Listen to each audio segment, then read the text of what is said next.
Assalamualaikum warahmatullahi wabarakatuh. Selamat sore dan salam sejahtera untuk kita semua. Sahabat Sol 10, hari ini 2 Februari 2023, tanggal cakep.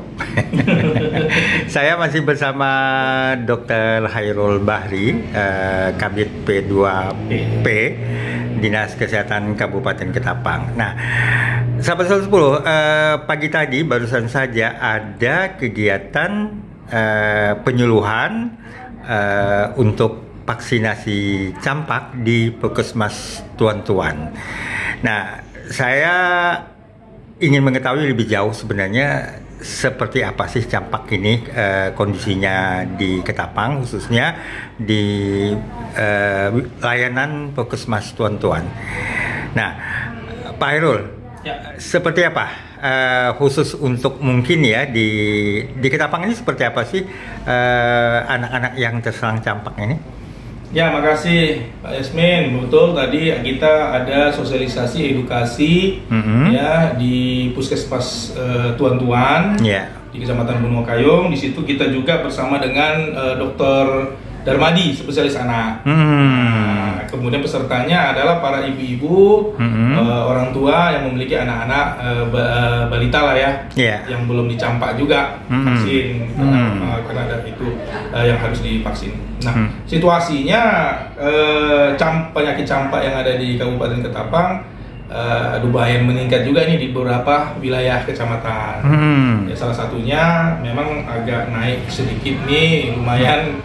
Kita perlu pencegahan lah. Ya, pencegahan.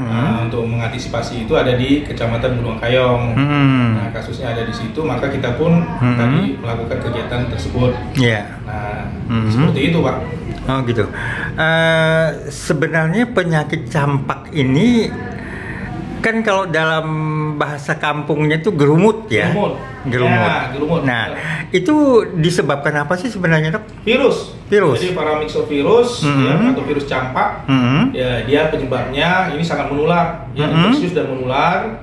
Kemudian biasanya menularnya ini hanya kepada balita kah atau kepada orang sekitarnya? Remaja, dewasa juga bisa, Pak. Iya. Jadi pada anak-anak dominasinya pada orang-orang yang dekat sama dia lah, Pak. Yang daya tahan tubuhnya lemah lah ya. Iya, betul. Nah, itu yang mengakibatkan penyakit ini bisa gampang untuk menular. Iya. Nah, kalau di masyarakat kan sepertinya ketakutan akan campak itu tidak terlalu besar karena dianggap demam gerumut saja. Padahal barangkali secara kedokteran sebenarnya apa efek menakutkan dari campak ini sebenarnya? Sebenarnya kita takutkan itu jangan sampai terjadi komplikasinya, Pak. Komplikasinya penyakit campak ini dengan adanya komplikasi, contoh misalnya ada pneumonia, infeksi parenkim di parunya, kemudian ada juga terjadi infeksi di otak, sampai infeksi di otak. Apabila tidak diobati dengan baik, ini yang sangat dikhawatirkan, Pak. Kemudian di bagian di darahnya juga terjadi trombositopenia, penurunan trombosit. Kita tahu trombosit itu penjedalan darah, bisa memar dia, ya kan, bisa biru-biru, ada perdarahan-perdarahan, bisa mimisan mungkin segala macamnya. Nah, makanya ini yang kita antisipasi, jangan sampai komplikasi ini terjadi karena tidak ada obat spesifik khusus untuk penyakit campak, kecuali kita cegah. Dengan cara apa supaya jangan terjadi penyakit campak? Yaitu dengan cara vaksinasi atau imunisasi campak. Oh, jadi pencegahannya itu seperti pada penyakit lain lah, seperti cacar segala macam, hanya dengan vaksin. Karena virus kan belum ada obat yang spesifik untuk virus dalam hal mematikan atau menghilangkan penyakit itu. Berapa kali seseorang katakan atau balita itu mesti mendapatkan vaksinasi campak ini? Sebenarnya vaksin ini kan rutin, Pak. Ya, vaksin rutin yang dulu dari waktu kita kecil pun, saya kecil aja ada, Pak. Umur 9 bulan ya dia bisa divaksin, kemudian nanti diulang lagi yang kedua kalinya di booster, ya kan. Nah, seperti itu. Jadi artinya mulai balita dia umur 9 bulan sudah mulai bisa vaksin campak. Jangan sampai tidak divaksin. Karena kasihan anak-anak itu, terutama anak-anak sampai diinfus ya. Tapi berapa kali sebenarnya seseorang harus mendapatkan vaksin campak? Kalau yang kita lakukan ini 2 kali Pak. 2 kali seumur hidup? Iya, kecuali ada wabah. Oh iya, kalau ada wabah ya mau nggak mau harus vaksin, vaksin semua ya. Tanpa melihat status vaksinnya. Nah kalau kan banyak di masyarakat juga beredar bahwa misalnya kalau campak itu cukup dikasih air kelapa, minum air kelapa segala macam. Ya, itu tadi barusan kita bahas juga, masyarakat banyak yang menanyakan itu. Jadi itu hanya mitos, ya Pak. Oh, hanya mitos ternyata. Hanya mitos semata. Jadi Dr. Darmadi sudah menekankan bahwasanya itu dengan minum air kelapa tidak boleh disuntik, jangan. Ya, kemudian dengan minum air kelapa nanti, jangan dulu dikasih obat, jangan, bukan begitu. Jadi itu hanya mitos semata.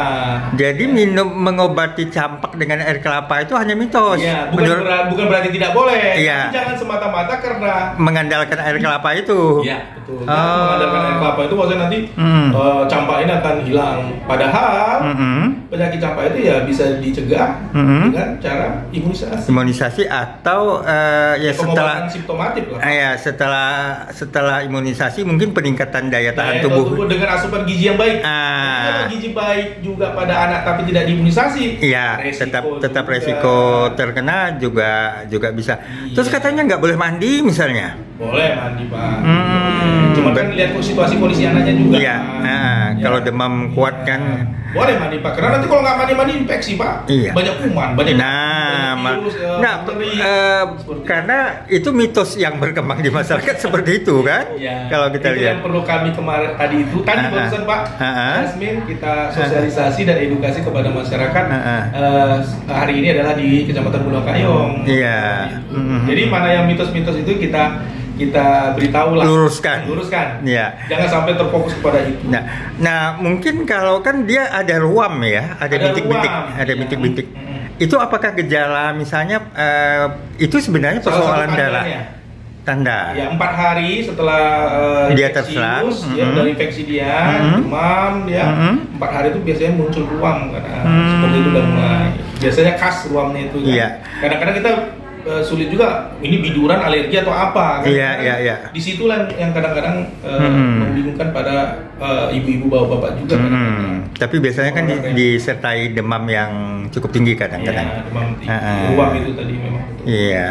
Jadi kembalilah kalau ada apa-apa bawalah balita-balita kita ke pusat-pusat pelayanan kesehatan.